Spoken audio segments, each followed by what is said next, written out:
to Unbiased Science, where we bring scientific method to the madness. We're your hosts, Dr. Jess Steyer and Dr. Sarah Scheinman. And today we are tackling a topic that is all over the news, a topic near and dear to my Lexapro heart, SSRIs. And we have a very special guest joining us, Dr. Ben Rerun, who is an expert in all things neuroscience. So I feel like I have two neuroscience geniuses with me. So I'm going to be doing a lot of listening and learning on today's episode. But no, I'm really excited to get into this. Lots of questions out there, some misconceptions, some myths, some wild claims. So we're going to get into all of it. Ben, thank you so much for joining us today. Thanks for having me. Really excited for this. All right, I'm going to read your bio, which is hella impressive. I'm just going to preface it with that. It's lofty. It is lofty, but I want to read it. It's so good. Okay. It is. I feel like a bit of an underachiever reading this. For real. All right. Dr. Ben Rerun, PhD, is a neuroscientist and science communicator whose research is focused on the neurobiology of social interactions. He has published over 20 scientific papers in peer-reviewed scientific journals about the neuroscience of empathy, the genetic basis of autism spectrum disorder, and how communication between brain cells regulate social interactions. While working at Stanford University, Ben characterized how MDMA acts in the brain to enhance empathy. So many questions about that. His research has been honored with awards from the NIH, the Society for Neuroscience, and Sigma Xi. Outside of the lab, Ben creates educational science videos for an audience of over 1 million social media followers. His videos summarize recent research papers, teach neuroscience basics, and debunk viral videos containing misinformation. No shortage of that these days. Seriously. They've received over 60 million views and have been featured on Good Morning America, ABC News, and other major media outlets. He's been profiled by Popular Mechanics and Spectrum News, appeared on Entertainment Tonight, and joined over 40 podcasts, including Star Talk with 41. Oh, including this one. Yeah. Yes. Let's go. Wait, including Star Talk with Neil deGrasse Tyson, which is wild. Ben's science communication efforts have been recognized with awards from the National Academies of Science, the American Association for the Advancement of Science, the Society of Neuroscience, and Stanford University. No biggie. All right, he currently serves as the Chief Science Officer of the Mind Science Foundation and has served as a scientific media consultant for more than 35 companies and foundations. He's a contributing editor at Open Mind Magazine and the founder and president of the Aspiring Scientists Coalition, an organization providing free guidance for students in 75 plus countries. Ben, do you sleep or what? Yeah, I sleep a lot. I have narcolepsy actually, so I'm pretty tired all the time. Wait, are you being serious? Yeah. Well, that could be a whole topic in and of itself. Yeah, that's a whole podcast right there. It is. My bio was a whole podcast as it is, so I appreciate you reading the entire thing. I had to. It was so cool. Wait, we seriously do have to have you back to talk about narcolepsy if you're down for that. Oh my gosh, so many questions. And wait, real quick, did I just read you're teaching a course on? Correct. Tell us. Yeah, so I'll be teaching a class at Stanford this coming semester. Enrollment opened yesterday. I don't know when this podcast will come out, but Stanford students enroll. It's on science communication. It's called How to Communicate Science, the Tools and Responsibilities of Public Messaging. I'm teaching it with Dr. David Eagleman, who's, for those in the neuroscience field, a legendary science communicator. He's published, 7 or 8 books. He had a TV show on PBS. He has a podcast right now that's leading. And we're also going to have a handful of guest lecturers. And the cool thing that I'm really excited about is the neuroscience PhD program at Stanford just approved it to be a formal part of the program curriculum, in that, not that it's required, but that if you take it, it counts towards the PhD, fulfilling the credit requirements. Good. That's so important. I wish more universities would have courses like that. I feel like they're very rare to come across, unfortunately. I'm pumped up about it. I'm really excited because for a long time I've been just telling universities we need to educate scientists on how to communicate clearly. It's important. It's critical to the field and to their career, and it just doesn't happen. And so now I'm very excited to be launching this. For undergraduates and graduate students, I think it's important at all levels of education. Yeah, and the class is open to both, so please enroll. If you need any guest speakers, you know where to find us. Now, I know. We have no shortage of amazing guest speakers, and yeah, we're gonna have to extend the class by like 20 semesters, and we'll get you all in there. Cool. All right, so let's get into today's topic.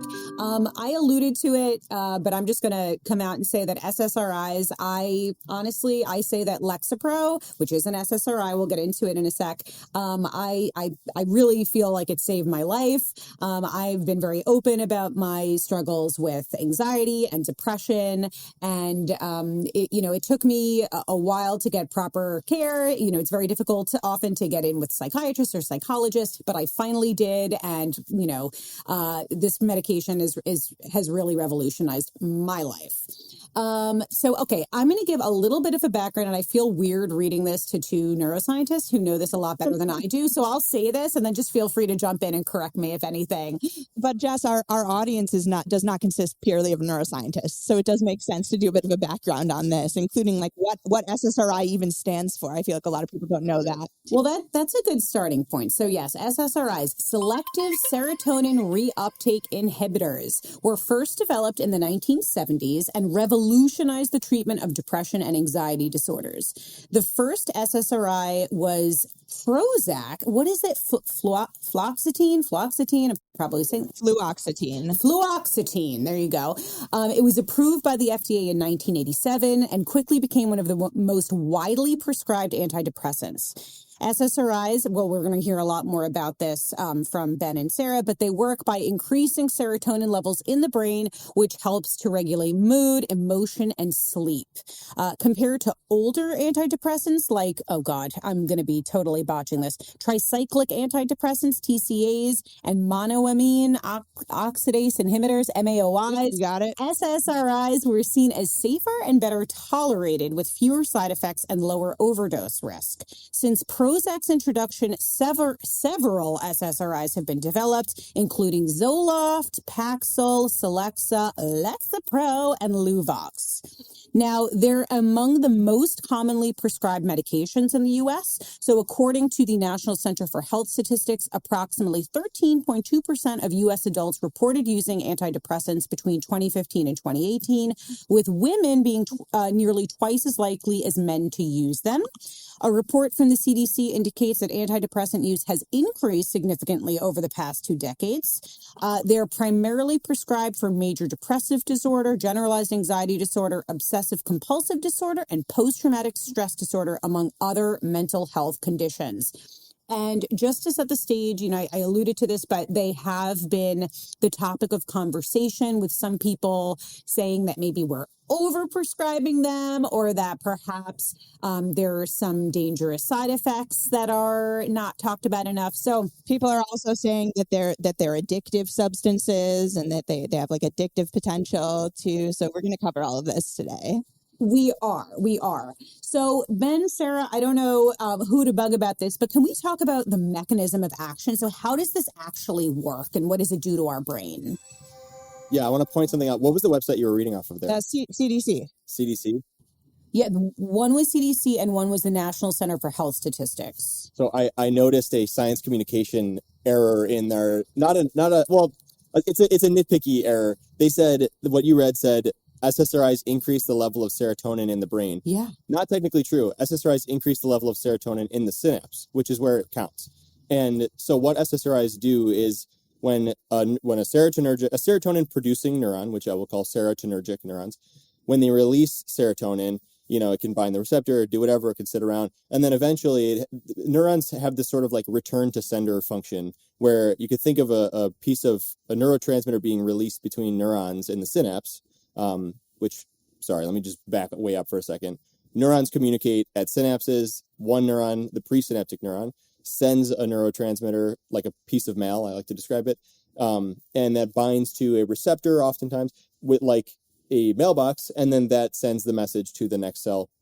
But anyways, like I said, there's this kind of return to sender function where the neurotransmitter can go back to the neuron that sent it out and be reabsorbed and recycled for further use.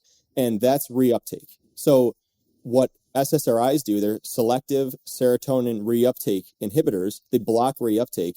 So that serotonin, instead of getting slurped back up into the cell that sent it out, it sticks around in the synapse and continues to activate the serotonin receptors on the receiving cell, which means that overall, over time, where normally serotonin would get slurped back up and the serotonin signaling ends, that doesn't happen. Instead, the serotonin signaling process continues for longer, and overall, it just enhances the level of serotonin signaling in the brain, in the synapse.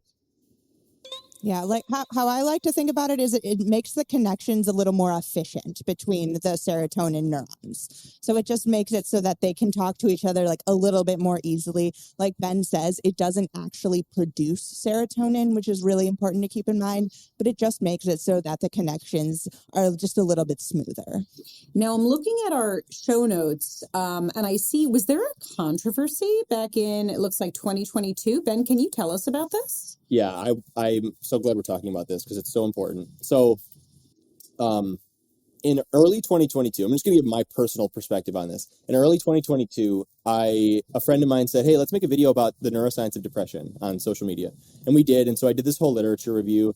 And I was looking around and I'm looking for evidence like, okay, there's got to be evidence somewhere that low serotonin is, happens in depression. Seeing as serotonin targeting drugs alleviate depression, there's got to be low serotonin. And I couldn't find any evidence really. Like there's very poor mixed evidence. And I was like, that's weird. I always thought that. And so I made the video and I explained that, whatever. And then like a few months later, this huge study comes out. It's a review paper where they did exactly what I did. They reviewed the literature looking for evidence that low serotonin causes depression. And just like what I saw, they found that there is very poor evidence overall. There's not a clear indication that low serotonin drives depression or even happens in depression. And this became this massive news story where Tucker Carlson is like, for years, they've been saying that low serotonin causes depression. And that's why they put you on SSRIs because, that's allegedly how they work. But now this research says that it's not low serotonin. So you shouldn't be taking SSRIs because SSRIs wouldn't make sense to be taken. Like it became this huge blow up story that attacked the credibility of SSRIs because the most simplistic explanation is that it's low serotonin. And that's extremely problematic because the problem doesn't have to be low serotonin for enhancing serotonin to help. It could be something completely different, and there could be some downstream indirect mechanism through which the serotonin targets what the actual root problem is. And, I was fired up about this. I posted about this on social media a few times because just the pathology of the condition doesn't changing the way we view what causes it. That does not invalidate all the studies that have shown that SSRIs are effective for treating depression. And it frustrated me that these media outlets were using this as an opportunity to discredit SSRIs in this very kind of naive way, that really bothered me. And so, I'm glad we're doing this episode and talking about it now. Well, I think it's also important to keep in mind that conditions like depression are very multifaceted. And it isn't just one type of neuron and one type of neurotransmitter that's affected. I mean, and I think a piece of evidence in support of this is the fact that there are other antidepressant drugs other than SSRIs. So there's a drug called SNRIs, which target norepinephrine. There are monoamine oxidase inhibitors, like Jess mentioned, and tricyclic antidepressants, like Jess also mentioned. And I think the fact that these drugs are also effective in treating conditions like depression just goes to show that it isn't just one type of neurotransmitter, not one type of drug of chemical in the brain that's being changed when you have a mood disorder. So Ben, you said something that I want to come back to. You said, so it doesn't refute all the evidence that we have that SSRIs are effective for depression. So can we just talk a little bit more about that body of evidence? And then also, in reading about SSRIs, it looks like they're used to treat both depression and anxiety. So is the evidence different for treating anxiety? Yeah, the evidence is very strong for both. And, when I say very strong, what I'm referring to is, anybody can look this up. If you look up SSRI meta-analysis depression or SSRI meta-analysis anxiety, what you will find is many, many studies which they've combed through the literature, found numerous clinical trials that have tested whether or not SSRIs alleviate anxiety, depression, and summarized all the data. And, you have studies with tens of thousands of people altogether. These meta-analyses, they include that many people. And they just look at, what are the effect sizes? Do SSRIs effectively alleviate depressive symptoms. And like, of course they do. And if they didn't, they wouldn't be prescribed all the time and as commonly as they are. And, I do want to point out, though, a few positive things and a few negative things here. The positive things are, one of these studies, and I can send you these references, they show that there's actually a dose response curve, which means that the higher the dose, the greater the symptom alleviation, which is exactly what we would want to see. That strongly suggests that the drug's actually doing what we want it to do. The second thing is there's also not only behavioral survey evidence, because the way you can test, is someone depressed, you ask them to fill out a survey and they describe how they're feeling and they get better. But, people that take placebo in many cases also have their depression temporarily cured. And that's, something to note. And that's also why that's a common criticism on the studies. But of course, SSRIs always outperform placebo. And I think that what takes this evidence a step beyond just, do people report being less depressed, because that's something that placebo can do.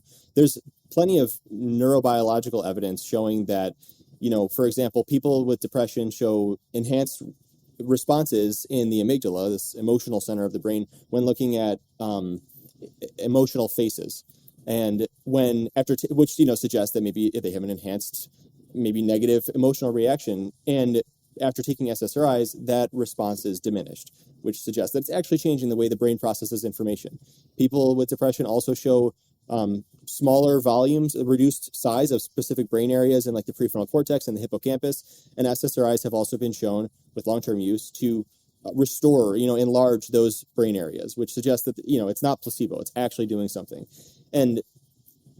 But with all that said, the negative side, we also have to acknowledge that, I mentioned that dose response curve, that there's a greater effect with a higher dose. There are also more side effects with a higher dose. And that's because, probably SSRIs, or serotonin does a lot of different things in the brain, and SSRIs are just blanket targeting all those places in the brain where serotonin is released.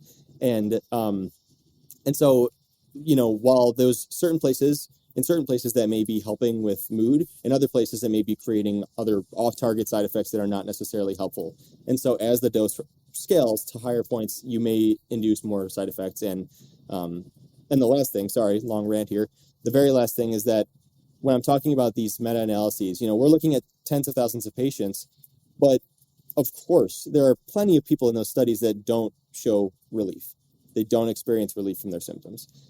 And there are plenty of people, anecdotally, who go through that too. And there are, a lot of people have treatment-resistant depression, where they may have to look at other treatments. And so I think that where a lot of the science messaging around this can go wrong is it's easy to look at a meta-analysis and say, well, look at the effect sizes. It's obviously helping people.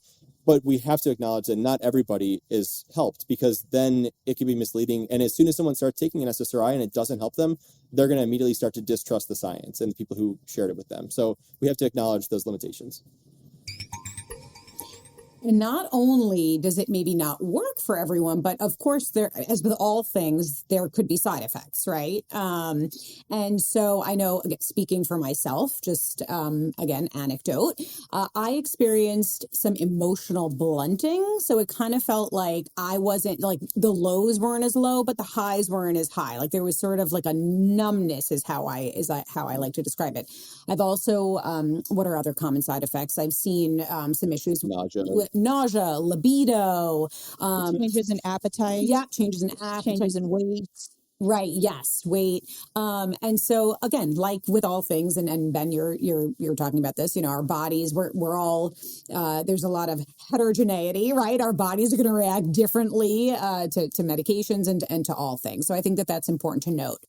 And I would like to just point out, too, that serotonin has a lot of different functions in the brain, too. It doesn't just regulate mood. So it does make sense if you're taking a drug sort of long term that targets that system in the brain and that neurotransmitter, that you would have some off-target effects. Mm-hmm. So, Ben, what about withdrawal? Is withdrawal a thing when it comes to SSRIs? Sorry, before I answer this, I realized that I didn't fully answer your last question. I also just want to say there are meta-analyses showing that SSRIs are also, I don't want to say equally effective because it's hard to compare the studies, but very effective for anxiety, and particularly social anxiety. So I just wanted to add that. Now, so when it comes to withdrawal, I mean, okay, I want to preface this part of the discussion with two things. Number one, I've never taken an SSRI, so I can't speak to it from the experience. I'm speaking out of scientific papers, which isn't always the best way to speak about something. Secondly, I'm not a psychiatrist and I'm not an MD. I don't prescribe these medications. I don't speak to patients. So once again, talking from scientific papers. But yes, of course, there are withdrawal effects. And I think people need to be aware of that. When you're modulating your neurochemistry in a specific way for an extended period, and then you stop doing that, you are probably, just as, on your on-ramp in, you may have effects. On your on-ramp or your off-ramp, you may also experience effects, and those effects may be very negative. And, I can say, hopefully my mom doesn't listen to this podcast, but anecdotally, I remember when I was really young, there was a morning I was like in middle school, and I didn't want to go to school, of course. And I'm laying in bed, and I'm like, Mom, I don't want to go to school. I don't want to go to school. And I had this little fan that would sit on the ground, and I just aim it at me while I was sleeping. And my mom comes in, she's like, you're going to school. You're going to school. And my mom is very like lovely and level-headed. And she just starts freaking out, and she takes the fan, and she just starts smashing it on the ground like a gorilla. It was crazy. And the fan like explodes, and I'm like crying. I'm like, I'll go to school. I'll go to school.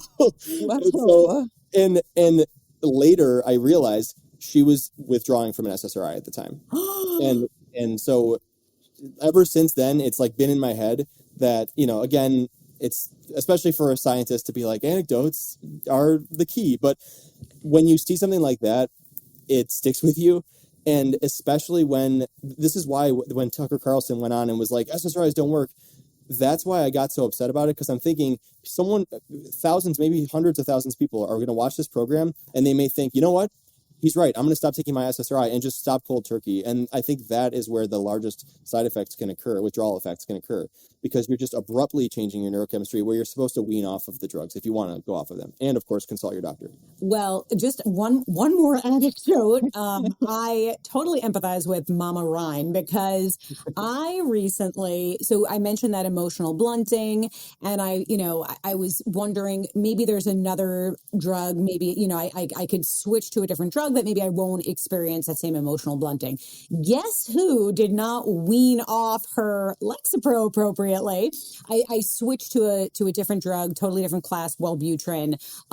Not great. I experienced exactly what you're describing. I was so hyper irritable. Also unclear if this, maybe the Wellbutrin was exacerbating my anxiety, but I was having horrific panic attacks, anxiety attacks. Long story short, I'm back in the arms of Lexapro and doing a lot better. But sweet arms. Yes, sweet arms. Anyway, sorry, Sarah, were you about to say something? Oh, I was just going to list a few more symptoms. Oh, yeah. Potential symptoms of SSRI withdrawal. So some people may experience like flu-like symptoms like fatigue, headaches, muscle ache, sometimes chills. Like we alluded to, Ben and Jess mentioned emotional and psychological symptoms. So you can actually have increased levels of anxiety, irritability, smashing fans. Sometimes people experience like increased levels of depression, which makes sense, because if you're weaning off of a medication that is supposed to help with depression, then you might experience a recurrence of those symptoms. There are also some physical symptoms that some people experience, which dizziness, nausea, changes in sleep patterns, tinnitus, so ringing in the ears. There are also some cognitive effects, like people will experience brain fog sometimes, memory problems, and then difficulty falling and staying asleep, and sometimes vivid dreams or nightmares. So not everyone who's withdrawing from SSRIs will experience all of these, but these are just some of the symptoms that are associated with abrupt stopping of an SSRI. So would you say are SSRIs addicting? I don't know what the proper term is, but would you say addictive? Mm-hmm. No. And this has also frustrated me.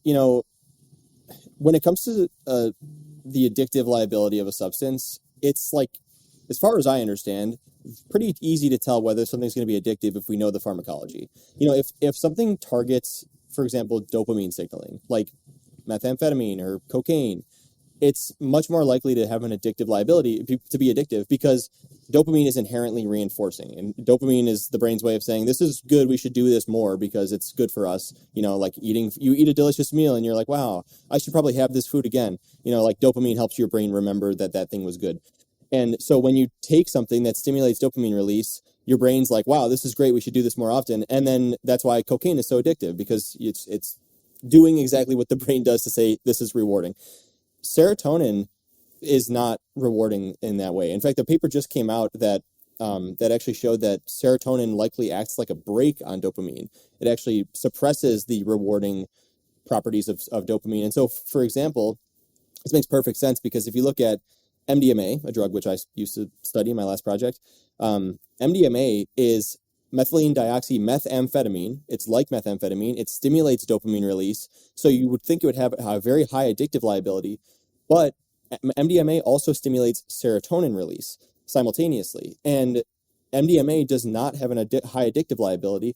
And it now makes sense with this recent paper, because that concurrent serotonin stimulation, when serotonin is also being stimulated, it actually probably blunts the reinforcing properties of the dopamine, which makes it act in a similar way in the brain, but not be as inherently reinforcing. So anyways, all that to say, there's no reason to believe that SSRIs would be addictive or reinforcing. You know, there's another thing to recognize here, which is, you know, there are other systems in the brain that could be reinforcing, like, you know, opioid signaling, like pain relief, right? That's why it's very, very difficult for neuroscientists to develop pain relief drugs that are non-addictive. You might sort of theorize that, like, relief from depression could be reinforcing and rewarding, but the thing is with SSRIs, it's such a gradual onset. It's not like you pop it and then you're like, wow, I've, you know, cured. It's not at all like that. And so the argument that maybe the antidepressive effects would also be addictive is also poor and doesn't really make sense. So there's just no reason to say that. I think maybe, I mean, I'm very much postulating here, but maybe the reason why that has been brought up, that they're addictive, is because of the withdrawal effect. It's kind of reminiscent of those really reinforcing addictive drugs. But like, it just doesn't make any sense on so many levels. Mm-hmm. So Ben, you're all over social media. And by the way, I don't even think we said, where can people follow you? Sorry, before we forget. Yeah. That's all right. I'm on TikTok and Instagram. I prefer Instagram a lot. You know, TikTok is frustrating to use for many reasons. But yeah, like you said, in the business of debunking misinformation, there's a steady flow. So it's just a spout that keeps on spouting.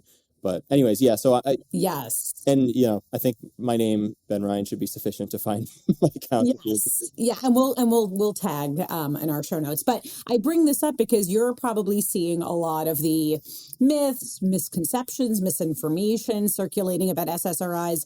The one that I'm seeing a lot right now is that SSRIs are responsible for things like mass shootings or violent outbursts. Can you speak to that? Is there any evidence of that? There's no evidence for that. And there's actually evidence against that. There is a paper which I can send you where they actually looked at this and they found that, you know, there's no link between SSRIs and school shootings, for instance.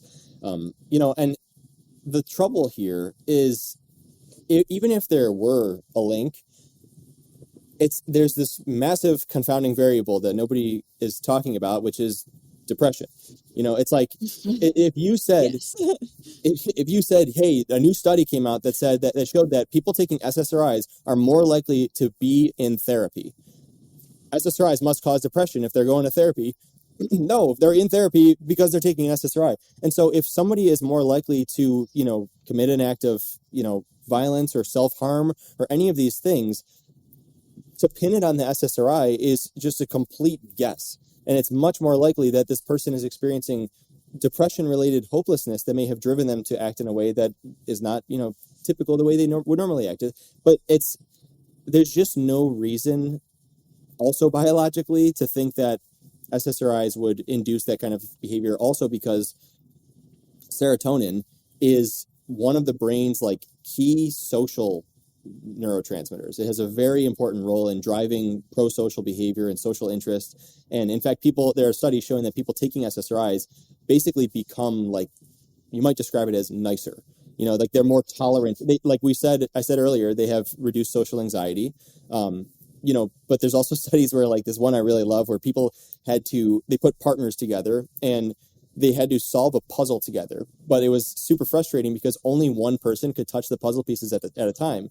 And so the other person sitting there like trying to give advice and stuff. And what they did was they had one person in each pairing not on SSRIs and one person on an SSRI. And they found that the people on SSRIs were much less likely to be like commanding and mean, and the people off SSRIs were much more likely to be like, oh my God, put the piece in that spot right there, please. And so, there's plenty of other evidence like this too, like in these like moral dilemmas where it's like, would you push someone in front of a train to save 5 others? Like people on SSRIs are much less likely to commit these very personal like acts of violence on others.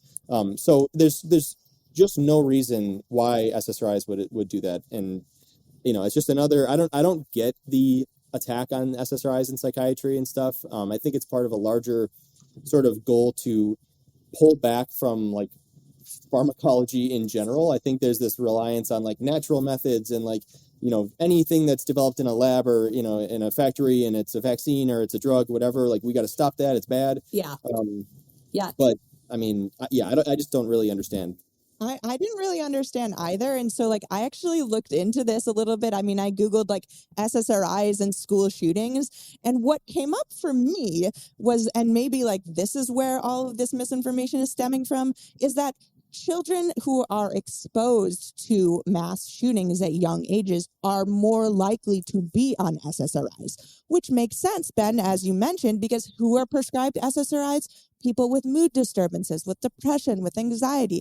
And so, of course, if young people are exposed to like such violent acts at a young age, like, of course, they're going to be more likely to be in therapy, be potentially treated using SSRIs for their mood disturbances, their depression and anxiety. It does make sense. And like you mentioned, Ben, like there is that confounding variable of depression. Like people who commit violent acts are probably more likely to have mood disturbances and are therefore maybe more likely to be prescribed SSRIs. Like we're skipping this step. Yeah, I also want to point out the fact that like, when it comes to suicidality, that's another thing. People say SSRIs induce suicide.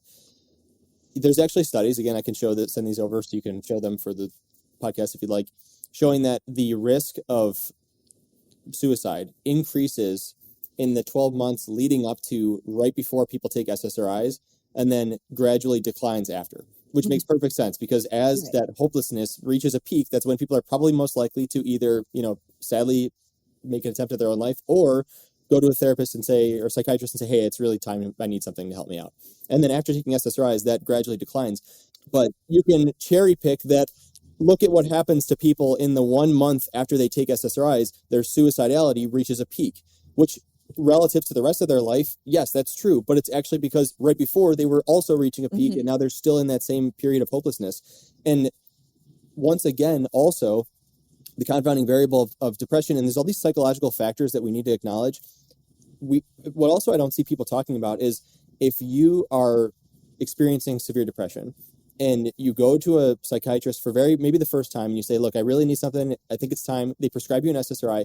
And then you are one of those people who are treatment resistant and the SSRI does not help.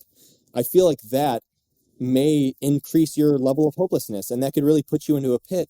And that's another like little kind of window where bad actors could point and say, look, after taking the SSRI, they showed an increased risk of suicide. And I think that's, just again, a manipulation of all these factors to make it look like SSRIs are doing this horrible thing, which they're presumably not. So, Ben, first of all, there's a paper that just came out that I really want to talk about. But before we do, are there any other like glaring misconceptions that you've seen circulating on social media that like we'd be remiss if we didn't mention? I mean, no like big controversies or anything like that. The one thing I do want to mention is, we talked earlier about SSRIs increase serotonin, but low serotonin isn't the problem. So I do think it's worth touching on like what might SSRIs be doing, like how do they work, and it's not it's not like known, it's not pinned down, but there is a prevailing theory which I personally buy into, which is that it's very well known that serotonin drives neuroplasticity. It plays a major role in neuroplasticity, and it's been shown that SSRIs can induce neuroplasticity. And like I mentioned earlier, people taking SSRIs, these certain brain areas have been shown to enlarge. The only reason that would happen is if there are, the brain structures are changing. Maybe new synapses are being established, which, we have synaptic plasticity occurring. So there's a theory that synaptic plasticity is what's driving, or what's kind of leading maybe the antidepressant effects, which is that when you have this flexibility in your brain, you can start to, this is kind of hand wavy and very theoretical in a way, but if you are experiencing this increased flexibility and you're going to therapy simultaneously and you're working on things that have troubled you for a long time, you have an increased ability to maybe reshape your perceptions and thoughts about these things and kind of just change the way your brain is functioning and change the way you're thinking about things. And that may also explain why people taking SSRIs typically don't experience any effects for the first couple of weeks. It could be because that it takes time for that neuroplasticity to set in and really start moving. Because otherwise, it would, if it was really just a neuropharmacological thing that the serotonin alone was just doing something, you would probably expect that as soon as people took their first dose, they would feel like an immediate change. And most of the time, as far as I'm aware, they don't. So. All right, so let's talk about this new paper that is getting a lot of traction. I've had at least 500 people send it to me saying At least 500. At least 500. So, okay, so there's a recent paper that investigates antidepressant use and cognitive decline in patients with dementia. So here are some conclusions drawn. So in this cohort study, current antidepressant use was associated with faster cognitive decline. Furthermore, higher dispensed doses of SSRIs were associated with higher risk for severe dementia, fractures, and all-cause mortality. These findings highlight the significance of careful and regular monitoring to assess the risks and benefits of different antidepressants use in patients with dementia. Sarah, you're our dementia gal. I don't know if you had a chance to look at this paper, if you have any thoughts. This is causing a lot of concern for people. I do have some thoughts on this. And I think the first thing that's important to keep in mind, and something that's not always talked about when we're talking about conditions like dementia. So when people hear dementia, they think cognitive decline, they think memory impairments, changes in thinking patterns, executive functioning. But what also occurs when people have dementia is a whole slew of behavioral and psychological symptoms, and they're called BPSD, behavioral and psychological symptoms of dementia. And this is a whole area of study which just shows that people that have dementia also are more likely to experience symptoms like anxiety, depression, agitation, these types of things. And that goes hand in hand with the changes in memory and cognition. So what is important to keep in mind is that something like 90% of people that experience dementia symptoms, like changes in thinking and cognition, are also experiencing these behavioral and psychological changes. So that's a huge confounding variable that Ben alluded to earlier, that the fact that these patients are more likely to be depressed in general and are therefore more likely to potentially be prescribed SSRIs or other antidepressants. Now, another thing that's important to keep in mind with these types of psychological symptoms associated with depression is that scientists are starting to think that the depression that's caused by different types of dementia does not have the same neurobiological mechanism as depression that is caused in people that do not have dementia. So people that are younger, are diagnosed with symptoms like major depressive disorder, that there's a different mechanism that's underlying the depression that's associated with dementia. So that's another thing to keep in mind as well. And Ben, I'm going to go ahead and turn it over to you. I want to hear your thoughts as well, but I just wanted to provide that background that a lot of people maybe might not know about dementia when we're talking about antidepressant use in this population. Yeah, thank you, because you said all that way better and more accurately than I could. I think, there's a few things to recognize with this study. First off, like I said, there are plenty of clinical trials showing that SSRIs are effective. There are also plenty of clinical trials showing that SSRIs are effective at treating depression in older people with Alzheimer's. There's a reason SSRIs are prescribed. Now, I looked at the study. I did not see a clear graph or experiment where they controlled for depression. Yeah, me too. I noticed that as well. That is a huge a huge downfall because, okay, there are also studies showing that people who, I have my notes here, sorry, people who are older people who experience depression, they show faster cognitive decline, lower levels of BDNF, brain-derived neurotrophic factor, and greater brain atrophy. So greater brain shrinkage. So essentially, all this effects that are described in this study have been linked to being depressed in later life. So the fact, it's again a confounding variable, that the fact that they were taking SSRIs, they were also depressed.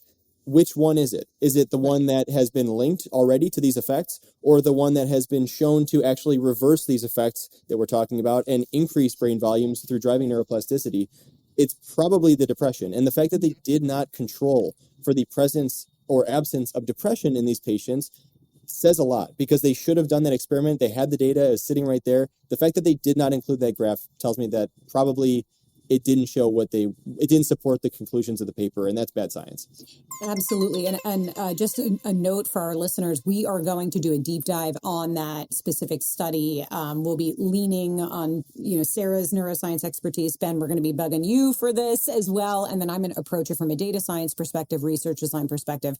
But absolutely, like data science 101, you have to, assess for reverse causality and very, very clear confounding variables. So, all right. Any final thoughts, Ben, on the topic of SSRIs, or, just final takeaways for listeners, things you wish people would know about these drugs?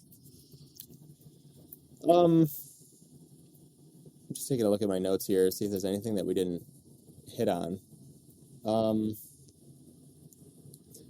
I don't think so. I think we touched on everything. I do want to comment again on that last study. I as often as I can, I step outside of myself and I think about the viewer, the listener, and I think about the listener with two attitudes. One being a person who takes SSRIs and knows that they're important and doesn't want RFK Jr. to take them away, and the other being a person who loves RFK Jr. and thinks that SSRIs are dangerous. And that person's perspective, listening to this conversation about that study we just discussed, what we just did is we presented this study. It's a peer-reviewed scientific paper. It's been published. And we pointed out a bunch of criticisms. And it's easy for that person who distrusts SSRIs to look and say, wait a minute, the three of you trust science when it says SSRIs are good, but you don't trust science when SSRIs are bad. And I think it's important to acknowledge that all of this science could be flawed, and it's important for everybody to always look very critically and carefully at any information. And so even in peer-reviewed scientific journals, the information can be imperfect. And what I learned through my scientific training is that you should always do every single experiment that you possibly can. It doesn't even matter. Throw it in the supplemental materials. Just do it, because that is how you convince people and peer reviewers that the science you're doing is actually legitimate and that the conclusions you're coming to are well-informed and valid. And so when a study fails to do that and makes a very big, important claim that's getting thousands and thousands of views and a lot of traction and is being weaponized against something that has a lot of positive scientific evidence, we have to say something and we have to point out those flaws. And if the study said the opposite, I would have the exact same criticism. So we need to recognize that when everything's polarized and divided, information is still information. And it doesn't matter which side of the argument you're on, you need to be critical of all information. And I'm comfortable doing that even with my own beliefs, and I wish more people were. Oh, Ben for president. Oh my gosh. Ben, that was so beautifully said. Well said. There is actually one final thing that I did see in our notes. I feel like we wanted to touch on it, maybe like in literally less than 1 minute.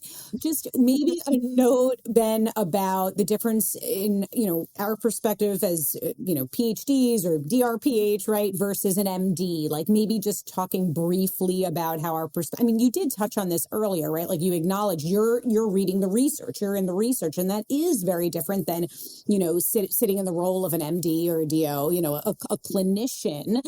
Do you want to just briefly touch on that? Yeah, again, I think about from that same perspective, and it's again very easy for someone to look at any of us, the three of us, saying something good about SSRIs and them to accuse us of being biased because we prescribe SSRIs and so we benefit financially from SSRIs. But that's not true. None of us, you guys don't, you don't prescribe SSRIs, right? Nope.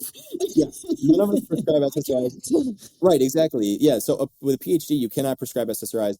I have no financial incentive. You can check my tax statements. I'm not paid by Big Pharma. I'm just relying on the data. And when the data say something incredibly clear, that's what I'm going to tell the people, And so, again, it's like there are many accusations commonly about being biased, but like genuinely, truly, all I'm ever trying to do is share the data. Because when you rely on data and you actually trust that the information is valid, when it appears to be valid and it's scientifically sound, it's often useful for guiding your life. And it can often lead you in a place that's helpful and it can help you make better decisions. And I think that's important. And so, anyways, all that to say that like the criticism of us potentially being biased on the Unbiased Science podcast is invalid. So. Oh, goodness. We have to create a soundbite from that. I was going to play that over and over again. Love that. Dr. Ben Ryan, thank you so much for joining us. Everyone should go and follow Ben on social media. We're going to tag him, in our show notes so you can follow along. Thank you so much for joining us today. Of course, this has been a lot of fun. I really appreciate it. Not all podcasts. The other 40 haven't been as fun. So, you just made Neil deGrasse Tyson. So yeah, that one was pretty fun, but I was really nervous. Oh my God, I don't understandable. All right, Sarah, you want to take us home? All right, thanks everyone for tuning in. We hope you learned a thing or two. Please join us next week on your trusted source for no nonsense, just science.